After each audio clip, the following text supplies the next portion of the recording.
I'm also inspired by you, I have to say, because you talk about how the valuable is SME space in the world. 80% of the economy is moved by SMEs, family companies actually. So then I tried in the last month and a half, after learning all the big corporation ESG processes, systems, whatever they have, I say how this drill down to SMEs. And as exactly as you said, banking, for example, financing, capital, investment, etc. Now they are cascading that their own obligations and requirements that is mandatory for them, but not for an SME, but they're cascading that to them. And then they don't know how to articulate it. They say, yeah, I understand, I'm doing this, but I don't know how to report it. I don't have I don't have a track record of not of doing it, of reporting it.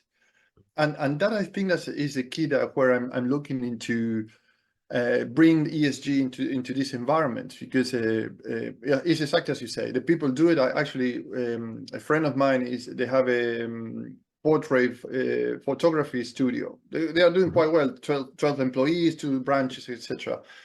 And they are doing a lot of things like in the indirect or direct scopes of ESG in terms of carbon footprint and gas. Well, pretty much they are saving energy, putting solar panels, bulbs that are related to LEDs instead of the others. Anyway, so they are doing a lot of things, but they did that as a saving process. But also for ESG, also is a way to report how you contribute to the environment, or how you go greener, or renewable energies, or more sustainable, or more renewable. Well, anyway. So when I mentioned this to this lady, she was saying, I never occurred to me that actually I have to report that. I say, actually, you can make that a marketing strategy for yourself, for your customers too. Yeah, and she was like, really? And that's incredible, because actually then the people start to capitalize the good intentions that they have. And I think that is amazing, because you can imagine if you have in a street a line of shops that they are showing to the public what they are doing. There is also an appetite for people to understand what the business are doing it for. Say, oh, you are responsible in your environment. You're responsible in how you work with your employees, or your your supply chain, like you're selecting fair trade, etc. And also your company is conscious about that and report that, which is a part of the governance. It's not all. Yeah. No, you completely hit the nail on the head, because I think that's why I was saying, like, a lot of these companies are already doing it, they're just not framing it. And I think the reason that they're doing it is, and this is where there's this weird disconnect with big companies, which is small companies learned years ago that they have to have a bigger why to what they're doing.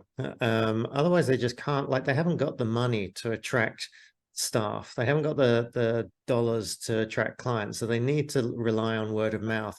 And you don't get that by saying, hey, I'm focused on the bottom line. You have to show that you're doing it for a bigger reason. So a lot of these companies were just naturally doing it because it was the right thing to do, and it was how they attracted clients.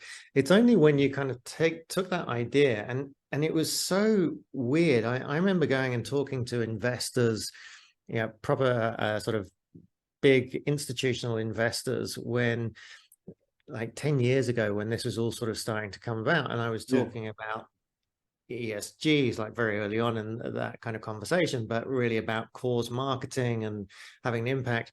And they were like, nah, not interested. Like, it's the companies are there to produce a profit for me. Now, if I choose to spend that money in philanthropy or whatever else, that's fine.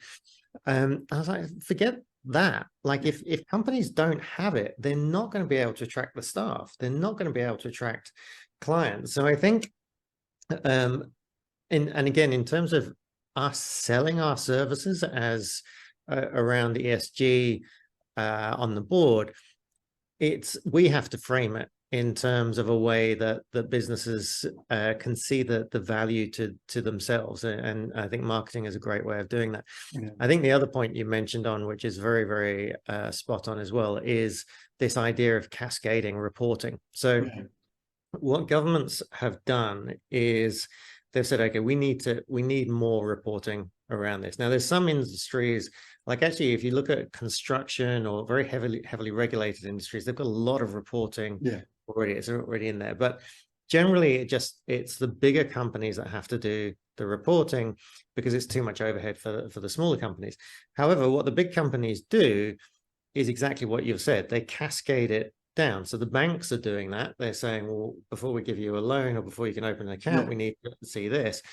But more and more companies are doing it for their clients, and completely unrelated. They're saying, look, before we will serve you, we need to know what are you doing. And same with suppliers. Before we take you on as a supplier, we need you to fill in this ESG reporting. So it is actually cascading very, very quickly. Even though the government reporting hasn't yet moved down to that smaller level. And the point we talk about, and I kind of joke about it, but it's very much tinged in truth, is that there is not a single board member anywhere on the planet that is rubbing their hands together and saying, "Ooh, more ESG reporting." Like nobody wants to do it. So if you can put your hand up and say, "Hey, I'd love to take on this ESG reporting. I've got some frameworks. I know what the market is looking for." You're suddenly like, "Oh, thank God." So do the work. So yeah, I think it's a great space to be owning.